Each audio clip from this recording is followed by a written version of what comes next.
agradecer por tudo que já foi realizado neste culto.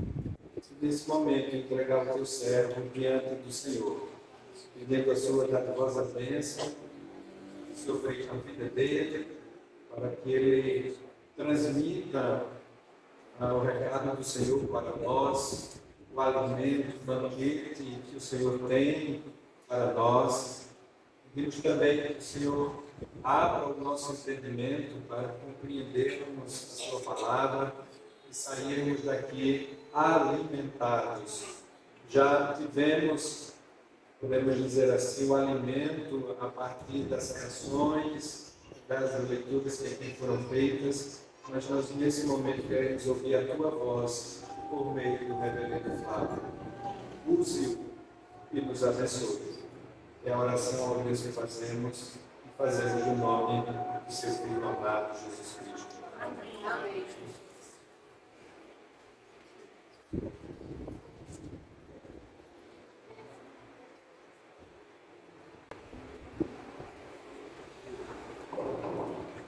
Meus irmãos, a graça e a bendita paz do Senhor Jesus seja sobre todos. Nós trazemos um abraço da Igreja Presbiteriana em Caruaru. Nós queremos também, em nome do presbitério, agradecer a Deus pela vida da igreja, por esses anos que o Senhor tem concedido nesse trabalho de implantação, e a cada dia o Senhor tem acrescentado novas pessoas na comunidade, e nós louvamos a Deus por isso. Agradecemos ao Senhor Deus pelo convite, ao reverendo Márcio, que é de fato nosso amigo.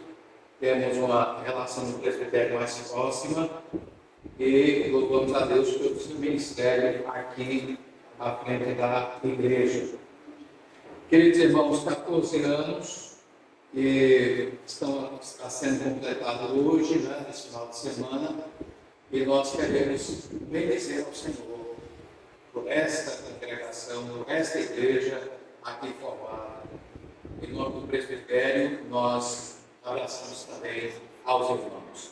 Queremos convidá-los a abrirem a palavra do Senhor em Mateus capítulo 16. O Evangelho escreveu Mateus capítulo 16, os versículos de 13 a 18. Uma porção da Escritura bem conhecida. E nós vamos então trabalhar esse texto. Diz a Escritura, Mateus 16, de 13 a 18. Indo Jesus para a região de Cesaré de Filipe, perguntou a seus discípulos: quem os outros dizem que é o Filho do Homem?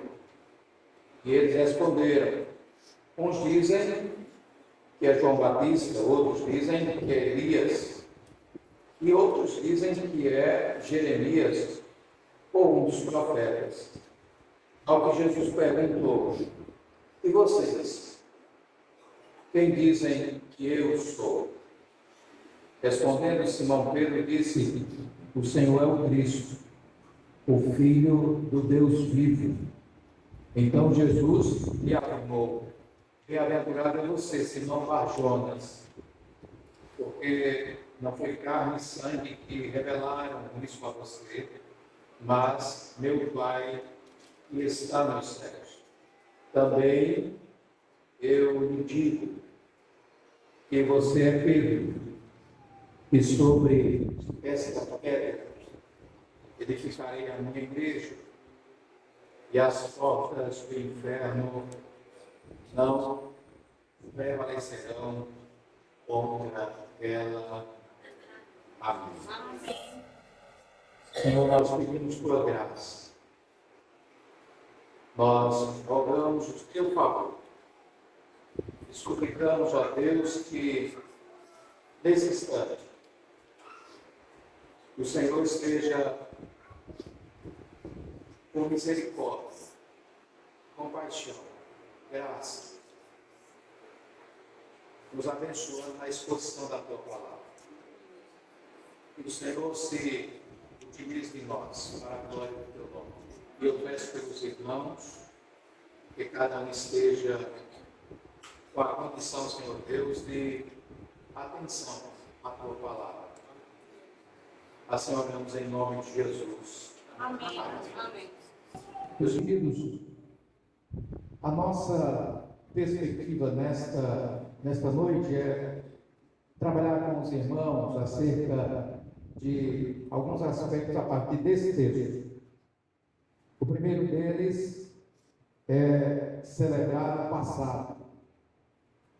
O segundo, um aspecto no presente. E o terceiro é confiança no futuro. O texto nos fala acerca de um momento na história de Jesus Cristo com os seus discípulos, quando havia uma certa, vamos dizer assim, confusão, inquietação sobre quem era Jesus. Muita gente dizia muita coisa sobre Cristo. Os religiosos diziam que ele era um embusteiro, um mentiroso, um agitador. As multidões diziam que ele era um mestre. As pessoas estavam divididas acerca da opinião que tinham sobre Cristo. Então Jesus, conversando com os seus discípulos, começa a interrogá-los para chegar na pergunta-chave. O que vocês têm ouvido sobre mim? O que as pessoas têm dito a meu respeito? E aí, olha, dizem que o Senhor é Elias, que ressuscitou. E havia uma expectativa em Israel da vinda de um segundo Elias. Promessa de que um Elias viria. E estão dizendo que é o Senhor. Olha, alguns estão dizendo até que tu és, inclusive Jeremias, ou outro profeta.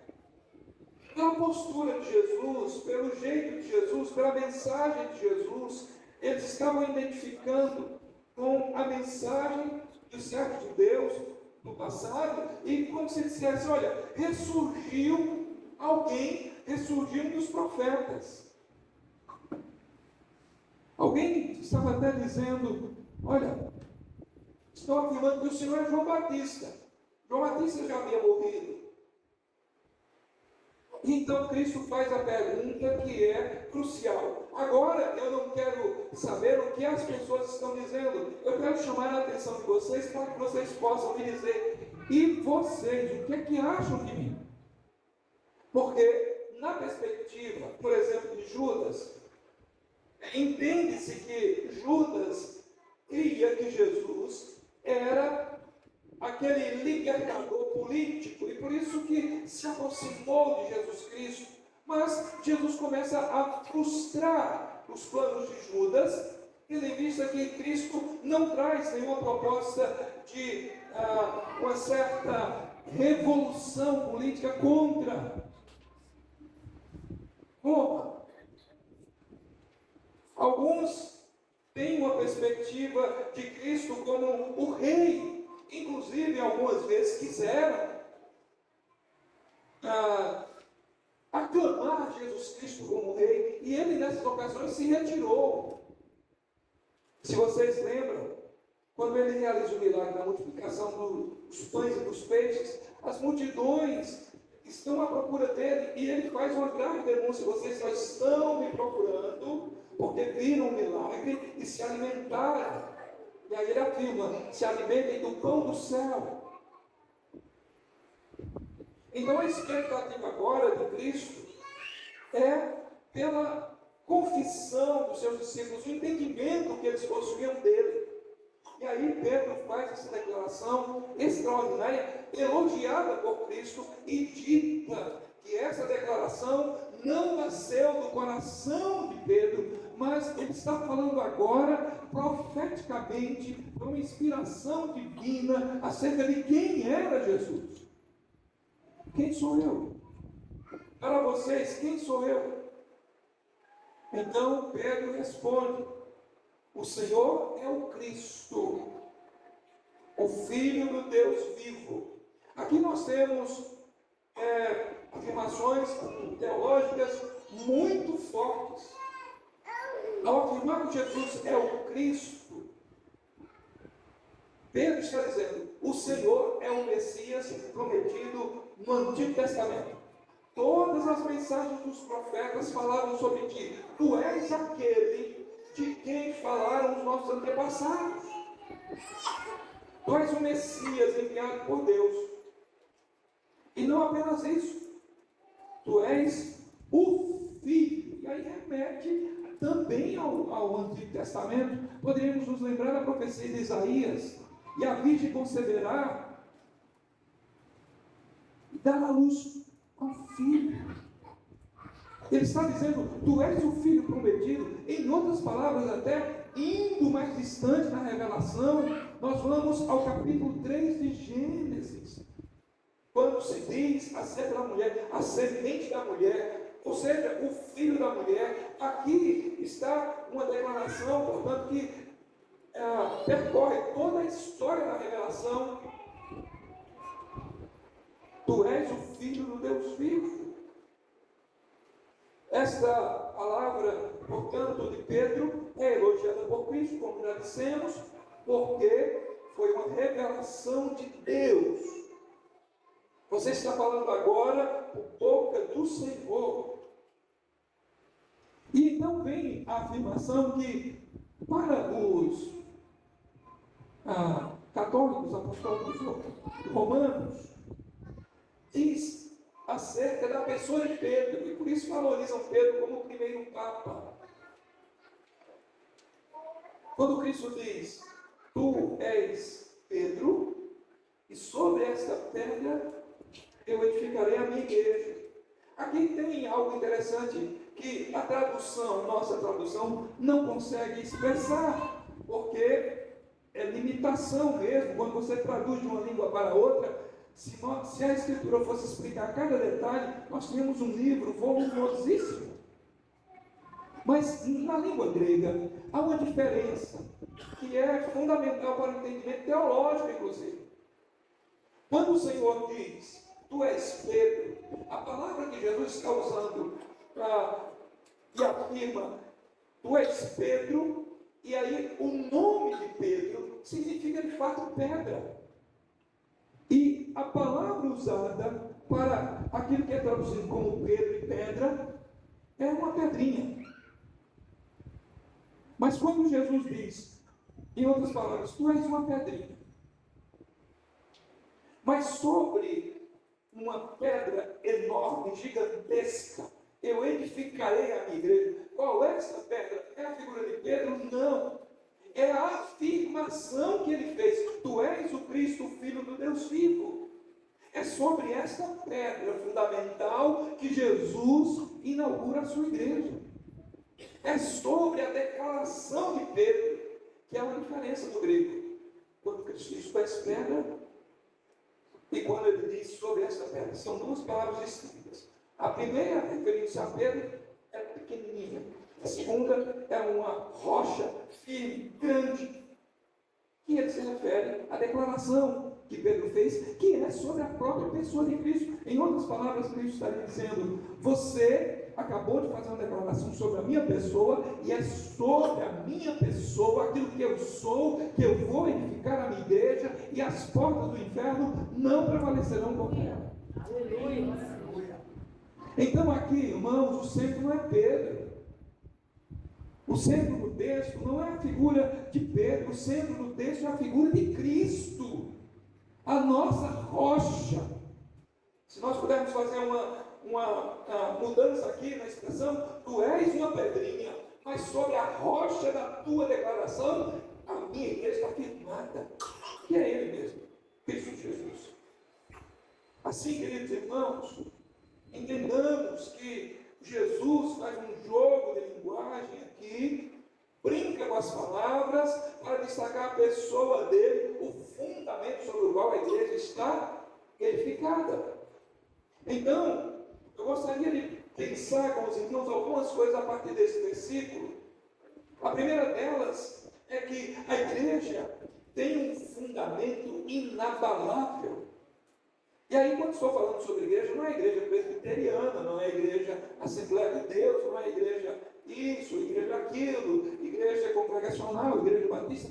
Nós não estamos falando sobre igreja enquanto denominação, instituição religiosa, pessoa jurídica. Nós não estamos falando de igreja enquanto uma placa identificativa. Nós não estamos falando sobre igreja enquanto um sistema de governo. Nós não estamos falando sobre igreja no sentido de usos e costumes. Nós não estamos falando sobre igreja no sentido das identidades que cada igreja tem. Nós estamos falando no sentido de igreja aqui muito mais profundo. Nós estamos falando aqui, queridos irmãos, de algo que transcende a existência estrutural e organizacional. Nós estamos falando sobre a igreja não enquanto um movimento, não enquanto um edifício, não enquanto um sistema de governo, não enquanto um estatuto que define suas normas. Nós estamos falando sobre a igreja viva. Nós estamos falando da igreja que é composta por todos os salvos de Cristo Jesus. Nós estamos falando sobre o ajuntamento do povo de Deus. Nós estamos falando sobre uma representação muito maior do que uma placa, uma simples placa em nome. Nós estamos falando sobre a igreja enquanto representante da pessoa de Cristo aqui na terra. É esta a igreja. E esta igreja, o fundamento dela é Cristo. Jesus é o fundador da igreja. Alguns movimentos vão dizer, né, que a igreja nasceu disso, nasceu daquilo, que os homens criaram a igreja, mas o fundamento é lançado por Jesus. Em outras palavras, Cristo estaria dizendo: eu agora alcancei vocês e impregnei no coração de vocês uma mensagem, e essa mensagem vai dirigir a vida de vocês, e é isso que vai constituir o encaminhamento agora da vida de vocês. É esta igreja, é essa verdade que vocês devem seguir. Edificarei a minha igreja. Não é a igreja de Pedro, não é a nossa igreja, não é a nossa igreja enquanto esta comunidade, não é a nossa igreja enquanto denominação que pertencemos, não é a nossa igreja enquanto um grupo diferente das demais, mas é a igreja de Jesus Cristo. Que somos como igreja, enquanto instituição, grupo, governo, somos chamados a representar. Em outras palavras, irmãos, a propaganda não é da placa presbiteriana, não é da doutrina presbiteriana, não é da cor presbiteriana, da bandeira presbiteriana ou qualquer outra denominação. A propaganda é da pessoa de Jesus, porque a igreja é dele. Aqui, irmãos, somos chamados então a uma atitude humilde. Nós não somos donos da igreja. Nós somos mordomos. O Senhor nos confere a bênção de podermos representá-lo e administrar as coisas relacionadas com o ajuntamento, a instituição daquilo que o representa. Um outro aspecto que essa afirmação nos dá é de segurança. Se a igreja é dele, quem é que cuida dela? É ele. Ele é o principal interessado pela sua igreja. Ele é o principal interessado pela vida dessa igreja. Ele é o principal interessado por direcionar essa igreja que o representa. Se nós atentarmos para essa declaração de Cristo, vamos encontrar nela também propósito. Qual é o propósito da igreja? Glorificar o dono dela, fazer propaganda dele, adorá-lo. É a pessoa dele que tem que estar no centro. Não a do pastor, a do santo fulano, a do beltrano, mas é sempre na perspectiva e propósito de existirmos para que os holofotes sejam direcionados para a pessoa que é fundador, dono e mantenedor da igreja, que é Jesus Cristo. Cristo é essa pedra sobre a qual se edificará. É a pedra chamada pedra de esquina, a pedra que dava a direção do alicerce, a pedra que formava a segurança sobre a qual toda a construção assentaria. Se nós nos lembrarmos, por exemplo, do que Paulo diz na primeira carta aos Coríntios, capítulo 3, versículo 11, ele diz: porque ninguém pode pôr outro fundamento além do que já está posto. E qual é o fundamento? É Jesus Cristo. Ele é o fundamento da igreja. Ele é o alicerce da igreja. Ele é a base da igreja. Ele é a sustentação da igreja. Ele é a coluna da igreja. É Jesus. Queridos irmãos, se nós podemos pensar em 14 anos aqui, essa igreja está sendo sustentada porque Jesus quer que ela continue existindo. Ele quer que ela seja propagadora do seu nome. Ele quer que aqui se congreguem pessoas em torno do seu nome. Ele quer que aqui nesse grupo, ou melhor, que o grupo seja usado para divulgar as boas novas do Evangelho. Ele quer que por meio desse grupo pessoas sejam tratadas, curadas, acolhidas. Ele quer usar esse grupo para transformar pessoas. Então, querido, quantos desafios, né? Sou Márcio até agora. Quantos desafios, quantas lutas. Mas a igreja chega aqui há 14 anos de pé, e porque certamente o fundamento sólido é Cristo Jesus. Meu querido irmão, o segundo aspecto que gostaria de destacar com a igreja hoje é que a igreja tem uma promessa garantida. Que promessa é essa? O Senhor Jesus, ao afirmar que edificaria a sua igreja, ele conclui dizendo que as portas do inferno não poderão prevalecer, que as portas do inferno não poderão ser vitoriosas, que as portas do inferno não podem confrontar e vencer a igreja, que as portas do inferno não podem contra a igreja do Senhor Jesus.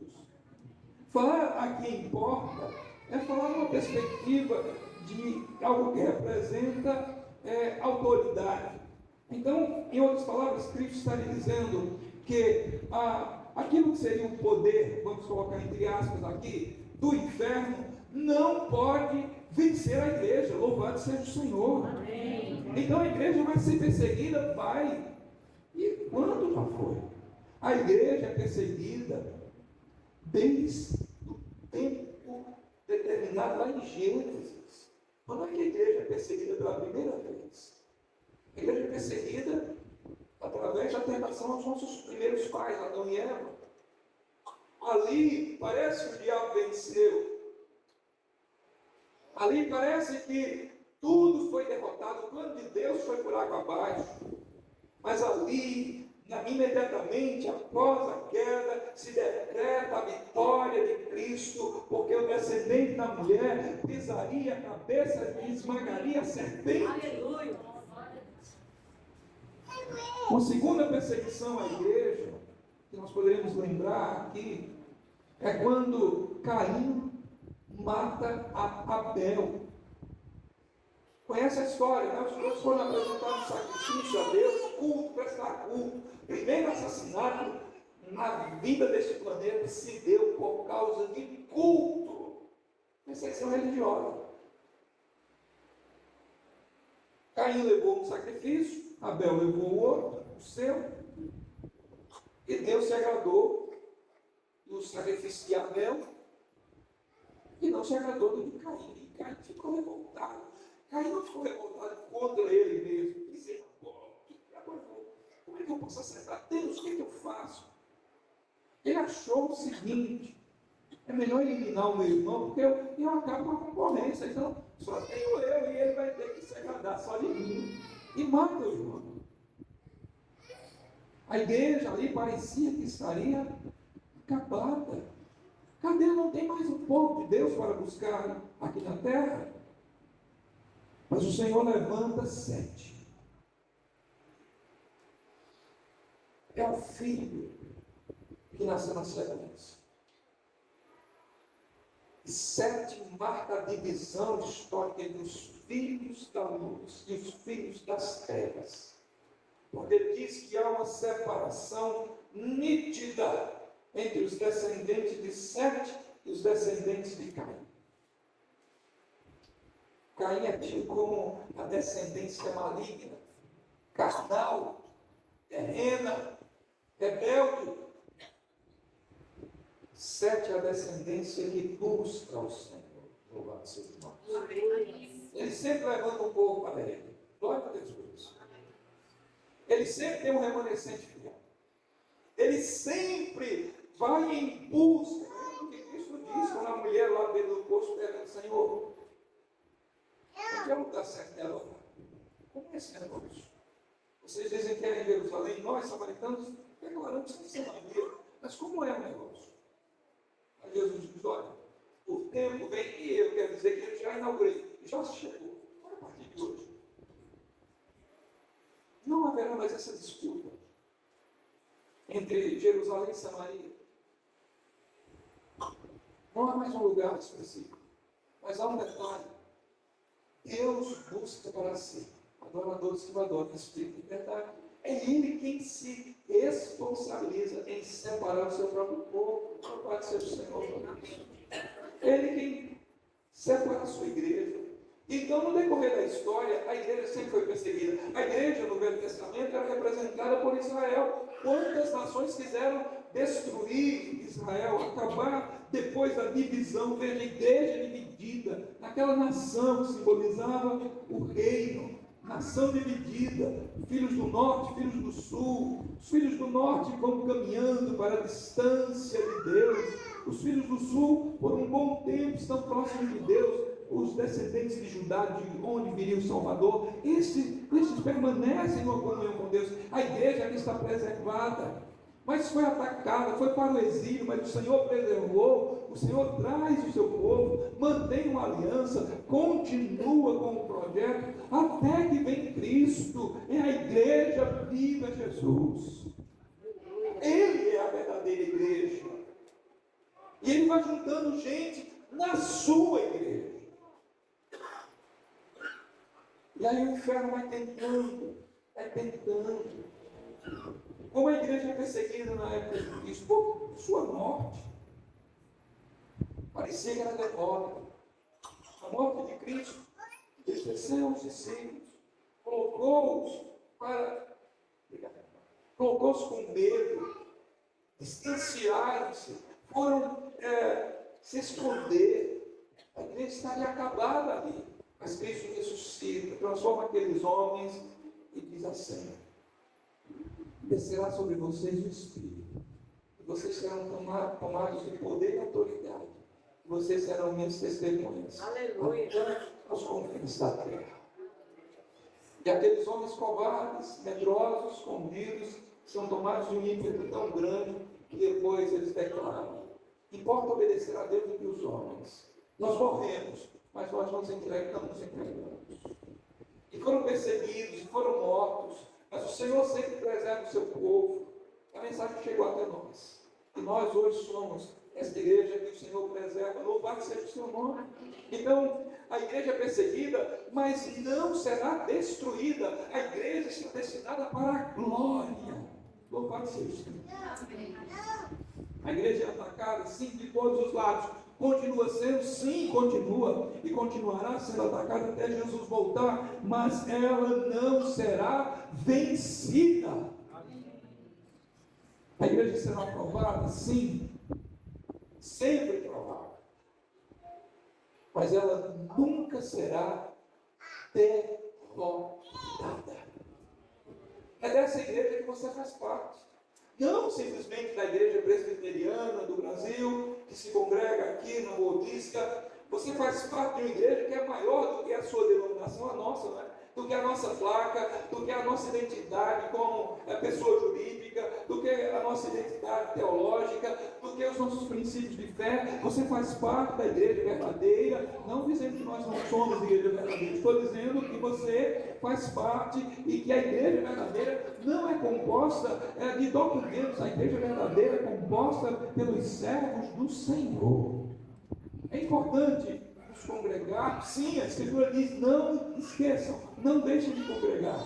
É importante convivermos como igreja, enquanto estrutura denominacional, com suas regras, suas leis, seus usos, seus costumes, com a forma de ser dirigida, sim, porque senão a gente perde uma bagunça. Mas a palavra de Cristo não é dizendo assim: a minha igreja presbiteriana, as portas do inferno não prevalecerão contra ela. Nós poderemos ser perseguidos, nós poderemos ser atacados pelo governo, nós poderemos, se chegar numa situação dessa, ser proibidos de existir como entidade, nós seremos talvez proibidos de ter uma placa, como já houve no começo, no Brasil e Polônia, não se podia nem construir um edifício com formato de igreja e nem tampouco colocar uma placa. Nós poderemos ser impedidos de nos reunir, sim, pode ser que chegue esse dia, mas nem essas coisas derrotarão a igreja, porque a igreja, para existir, não precisa de um prédio, no sentido de que dependa disso, não precisa de um estatuto, não precisa de autorização do governo. A igreja, para existir, só precisa de uma autorização. E essa autorização é de Cristo Jesus. Louvado seja o Senhor. E ele declarou as portas do inferno, que essas portas podem ser representadas, ou pode ser representação de muitas coisas. Mas essas portas nunca derrubarão a minha igreja.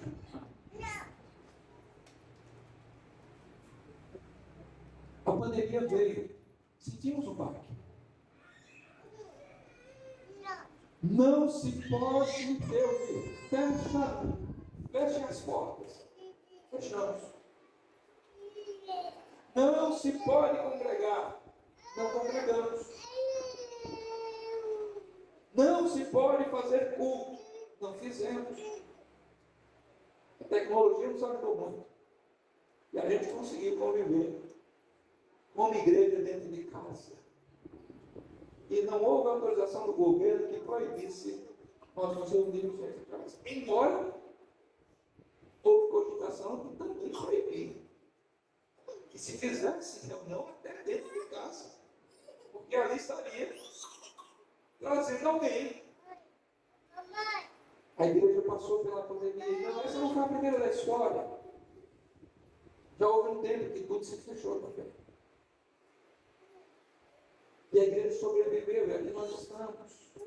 Porque a representação que a igreja leva, o nome daquele que ela propaga, a pessoa a quem ela vive para exaltar, é maior do que governos, é maior do que decretos, é maior do que doenças, é maior do que proibições, é maior do que toda qualquer coisa neste mundo ou no porvir. Cristo Jesus, o Senhor da igreja. Aleluia. E por que é que nós não vamos ser destruídos? Porque nós temos a proteção divina. Jesus diz que Ele está edificando a sua igreja. Eu digo que você é Pedro, sobre essa afirmação, eu vou edificar a minha igreja. Ele está nos edificando como igreja a cada dia, a todo instante, nos fortalecendo, nos dando maturidade, nos dando resiliência, nos dando vigor, nos dando disposição.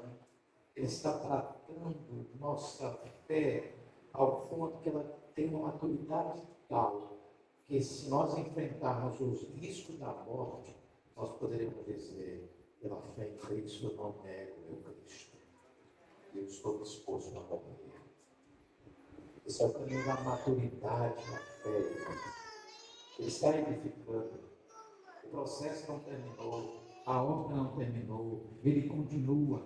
E de que forma Cristo continua edificando a sua igreja? Chamando pessoas, transformando vidas, preparando a sua igreja para o grande e triunfante dia do encontro com Ele. Louvado seja o Senhor. Então, nosso futuro está nas mãos do Senhor.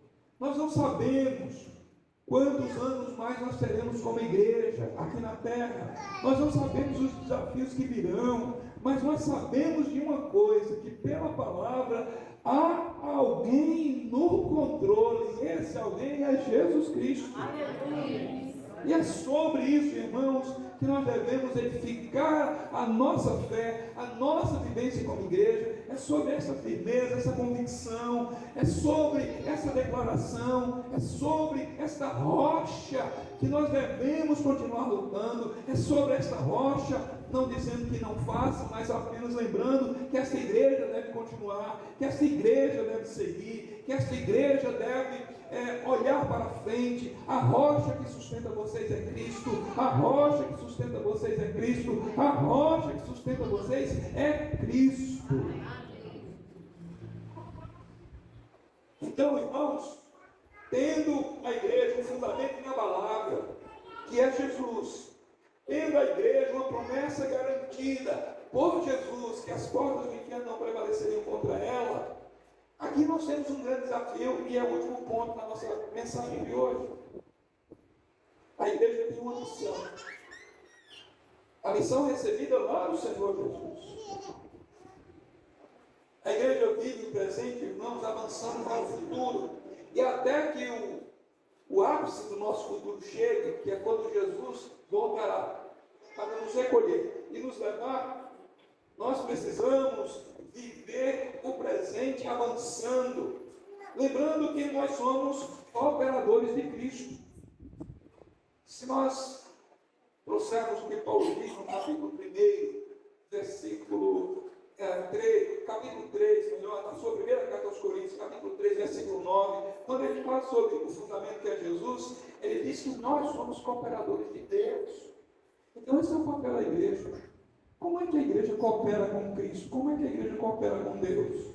Proclamando, vivendo em sua glória. A igreja, irmãos, colabora de uma maneira cooperativa com Cristo, persistindo, não desanimando, sendo perseverante na obra, entendendo que é um privilégio para nós. Então, cada membro, irmãos, tem um papel fundamental na igreja de Cristo.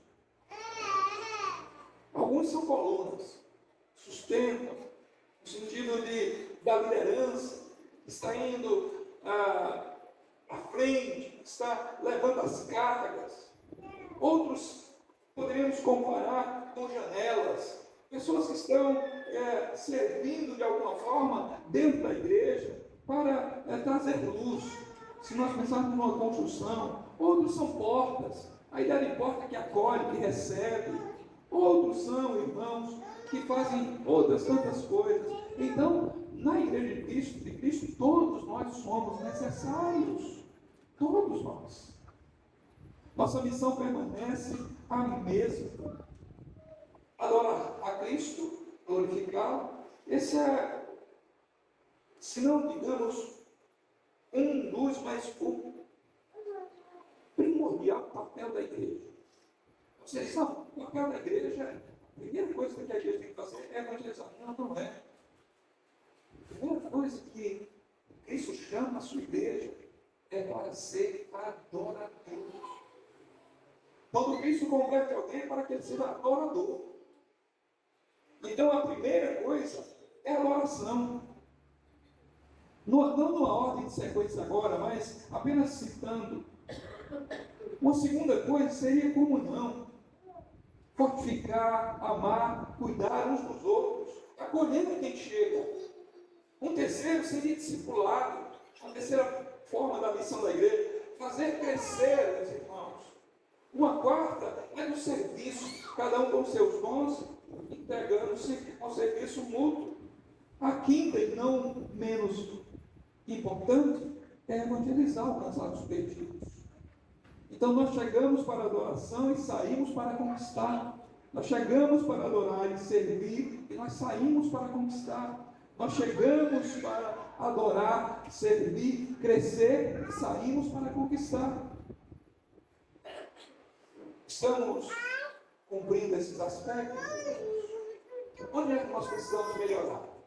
Talvez seja essa pergunta para a igreja no seu aniversário. Tudo precisamos melhorar. Porque a nossa que já caminha para 99 anos, a gente vai perguntar onde estamos precisando melhorar, em que precisamos melhorar. Meus irmãos, os desafios do tempo presente. Nós vivemos em uma época diferente de 14 anos atrás. É um tempo muito curto, 14 anos, historicamente é nada. Mas esses 14 anos já foram marcados por tantas transformações que parece que o mundo mudou em muita coisa. E de fato mudou. Queridos, e mudanças que afetam, que têm afetado a vida da igreja. Mas nós precisamos lembrar que todas as mudanças que já passamos, inclusive nos 14 anos que essa igreja começou, mudanças internas e mudanças no mundo, que trazem novos desafios. Mas nós precisamos lembrar de um detalhe: o nosso Deus é o mesmo, o nosso Cristo é o mesmo, Jesus é o mesmo. E novas tecnologias vamos usar, mas o mesmo Evangelho, o mesmo Evangelho. Novos métodos nós vamos usar, mas a mensagem será a mesma. Novas gerações serão incorporadas, mas o Salvador é o mesmo. Queridos, nós não podemos nos apegar a certas coisas do passado e não podemos nos entregar a certas novidades do presente. Precisamos de um equilíbrio. Precisamos discernir aquilo que precisa ser mantido e aquilo que precisa ser mudado, na tentativa de levar o Evangelho, pregar a mensagem e anunciar o Salvador. Finalizando, o que nós devemos ter como igreja? Certamente isso está no coração dos irmãos. Apenas reforçando, lembrando, gratidão. Gratidão por cada ano destes 14. Desde o simples começo até hoje. Gratidão por cada ano que o Senhor tem acrescentado. Gratidão por mais um ano de existência dessa congregação, dessa igreja. Gratidão porque o Evangelho está sendo pregado aqui, vidas estão sendo transformadas, vidas estão sendo acolhidas. Outra questão, renovação. Mas que renovação estamos falando? Renovação do nosso compromisso com Cristo, o Senhor da igreja. Aqui está o desafio, para não se acomodar, não parar no tempo nem no espaço, não achar que a coisa não tem mais jeito. Não, irmãos. Renovar nosso compromisso com Cristo é primordial. Todos os dias, todas as semanas, todo mês e todos os anos da existência dessa igreja, até que Cristo volte. O que precisa ser reforçado? Unidade. Fortalecer os laços afetivos. Então, vou só recapitular e trazer sua memória. Tá? Nós falamos de vários momentos em que a igreja foi atacada e em vários momentos que a igreja foi dividida. Então, para a gente não chegar a isso, a gente precisa se prevenir. E fortalecer os laços de amor fraterno, comunhão, é necessário. O povo de Deus, diz o Salmo, que é clássico, é bom e agradável, que os irmãos ficam unidos. É agradável a Deus. Precisamos ter visão, irmãos. Não olhar apenas para trás e lembrar, como era bom. Talvez alguém diga, como era bom, há 14 anos, um grupo pequenino, a gente era assim, a gente era assado. Como era bom há 10 anos atrás, isso era assim, como era bom. Nós precisamos olhar para frente, irmãos, visão para frente. Quais são os desafios que Deus está colocando para vocês aqui nessa localidade? O que é que Deus tem apresentado? Para que Deus tem chamado vocês? A visão é para frente, irmãos, porque o futuro está aí e o caminho da igreja é o futuro glorioso que Cristo preparou, e até lá nós precisamos olhar nessa direção, como podemos servir melhor, como podemos expressar melhor, como podemos representar melhor a Cristo. É visão para o futuro, para a glória de Deus. E trabalho, muito trabalho. E aí eu digo aos membros, o pastor Márcio não me encomendou nada, mas eu vou pedir licença a ele. Não espere só o trabalho do pastor. Ele sozinho não consegue fazer muita coisa. Aliás, ele não vai fazer tudo.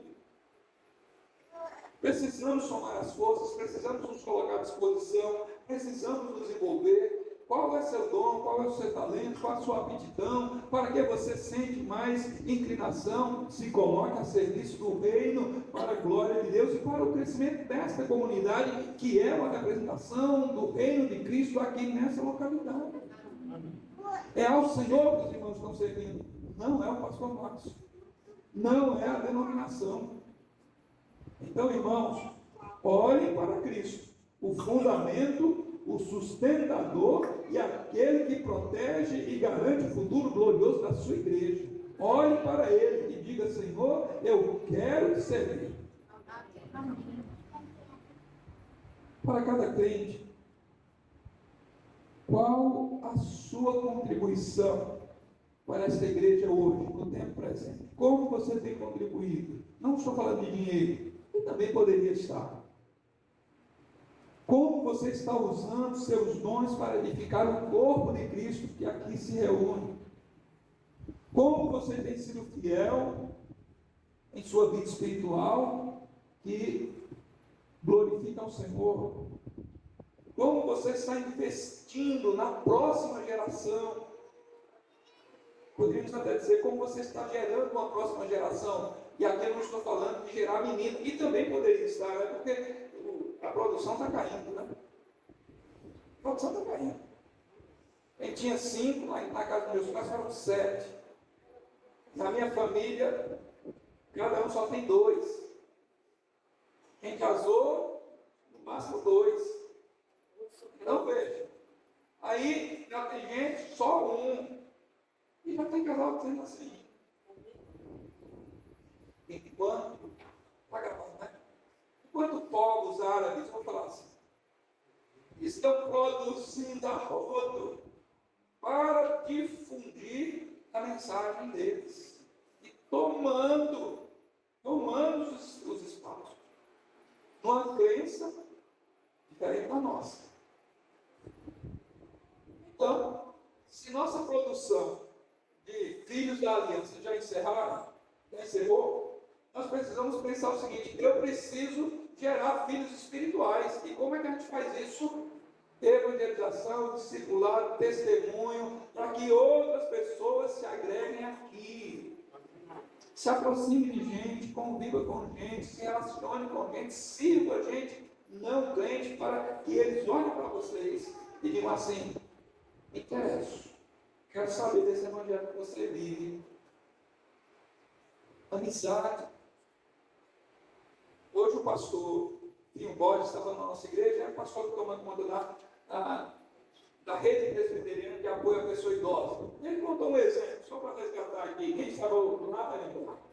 Que uma irmã chegou para ele e disse que estava contando uma bênção. Ele disse: qual é a bênção, irmão? Uma vizinha, eu orava por ela, acho que 10 anos, para que ela se mudasse, até que enfim ela se mudou. Aí ele disse: irmã, isso não é bênção, não. Isso não é bênção. A oração era outra. Salvar, para se aproximar, para aquela vida ser transformada. É isso. Queridos, como é que nós podemos fazer diferença nesse ano que está chegando? Apesar da igreja exatamente no final do ano, então como fazer diferença em 2026 como igreja? Então, vamos celebrar o passado que nos trouxe até aqui? Sim, vamos. Vamos celebrar o presente que Deus nos tem dado a viver? Sim, vamos. Mas também vamos celebrar o futuro que Ele tem preparado para nós, porque isso aqui nos dá esperança de seguir e continuar até que Ele volte. Então, se A igreja não é sobre nós. Não é sobre o pastor Marcos. Não é sobre a nossa denominação.